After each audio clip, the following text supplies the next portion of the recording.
Hey there, Vinny from Project Frugal, episode 56 of Road to 100k. Over halfway, you know the drill, another $1,000, let's go.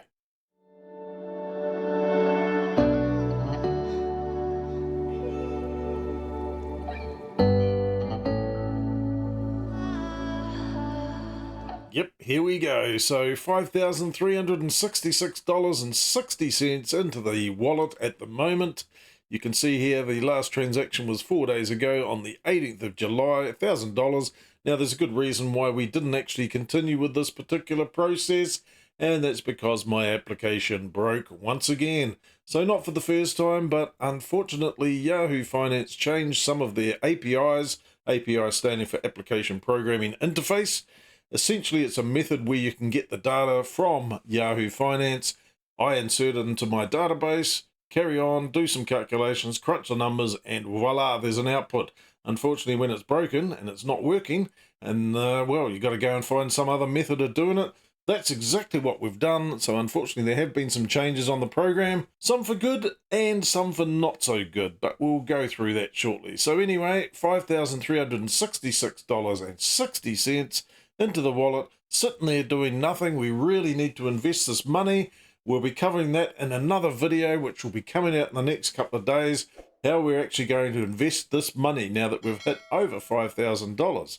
Anyway, that's for another story. Let's go and check out the chart on Sharesies, because things have been improving in the last few weeks. Ever since we put some money in last time. When was that? That was back in April, so literally over 3 months ago before we last put some money in.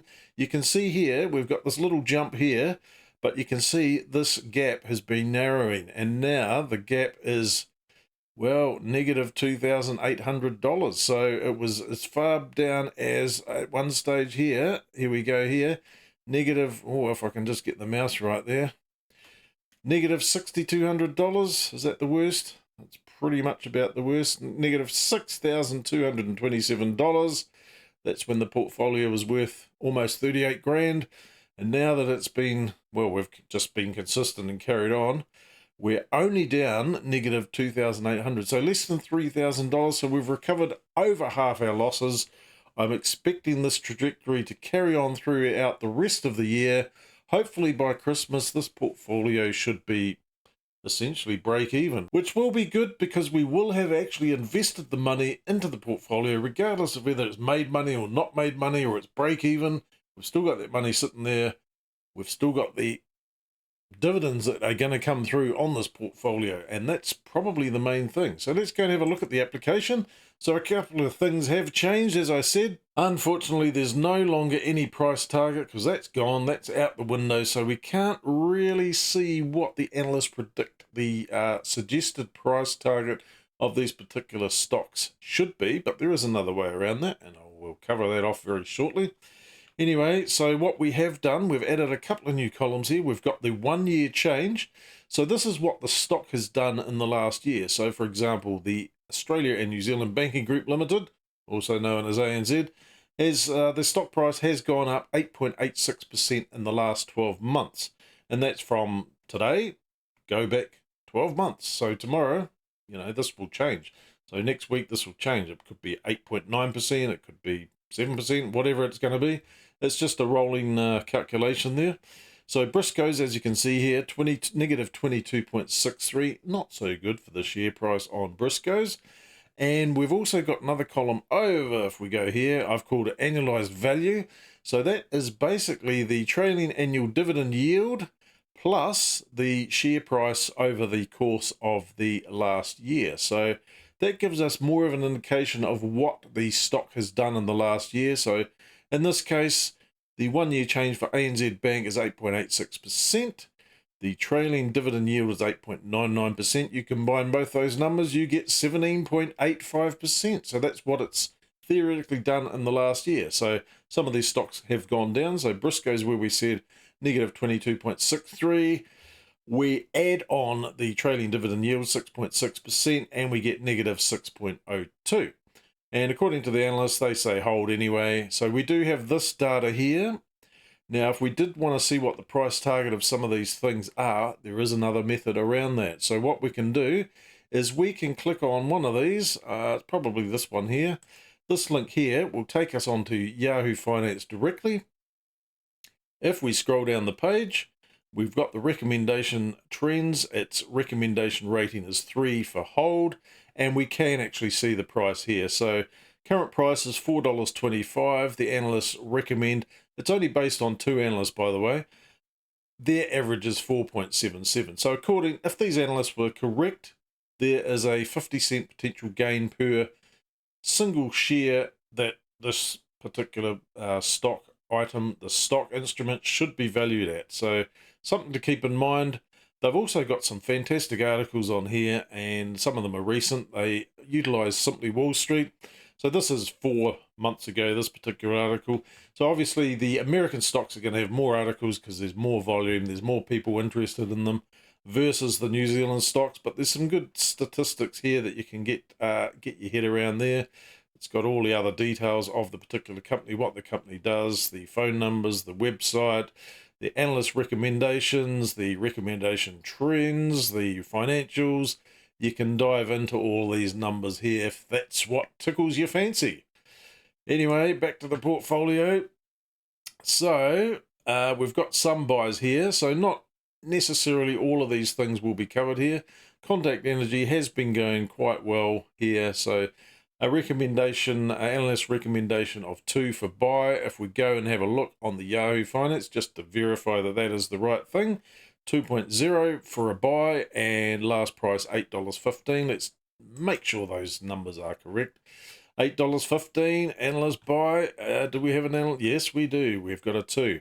So the lower the recommendation rating, i.e. a 1, never seen a 1 yet. I have seen 2s for buys. I've also seen underperforms. I've never seen a sell. So anything a 2, according to the analyst, should be a reasonable deal. And we've got lots of articles here. Definitely worth a read. You can take them with a grain of salt. You can, has fared decently, but fundamentals look uncertain. What lies ahead for the stock? Well, could be useful if you're thinking about investing in this particular stock, just to get some analysis, get some guidelines on what the analysts say. Could be worth it, might not be worth it. Who knows? Back to the portfolio, and we can see here we've got $71.29 left in July, still to be paid out, and that's going to be Turners Automotive Group at the end of the month. So another week to go, and we'll get another $71.29 into the portfolio with Turners, which did go down yesterday, but it has, or the day before yesterday actually, but it has come up a little bit again. So yeah, that's okay. These things are always going to go up and down. So the last trading day, negative $148.70, not ideal, but you got to take the good with the bad. And overall though, the fact that we're under $3,000 in the red, black, I think it's the red, yeah, it's in the red.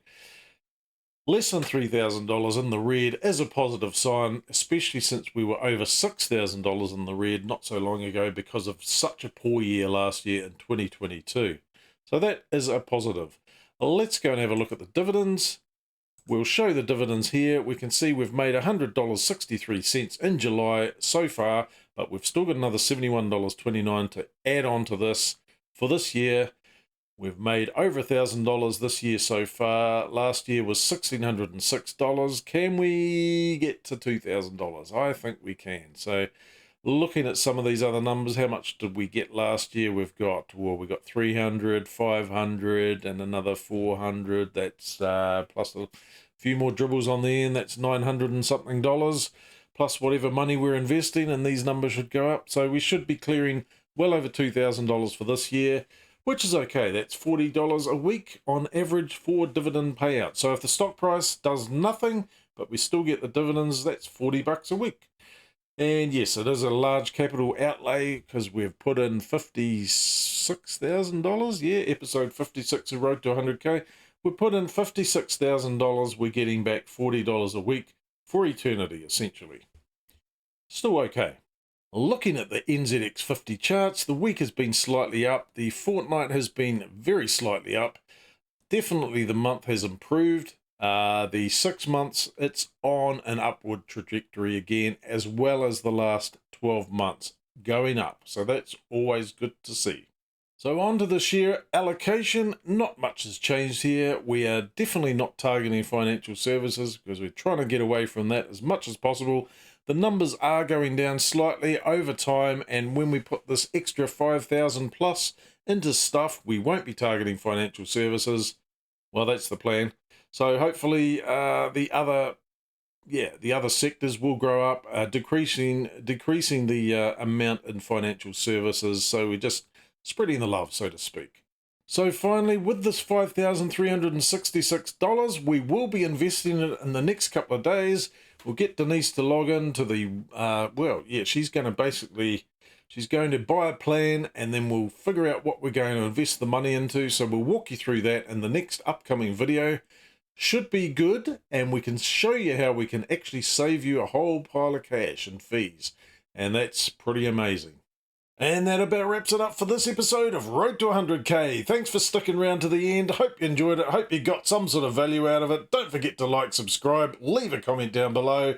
We'll catch you in the next episode when we invest yet another $1,000 into this portfolio. We're going to get there. We're definitely going to get there up to 100,000, and we'll take it from there. Catch you later.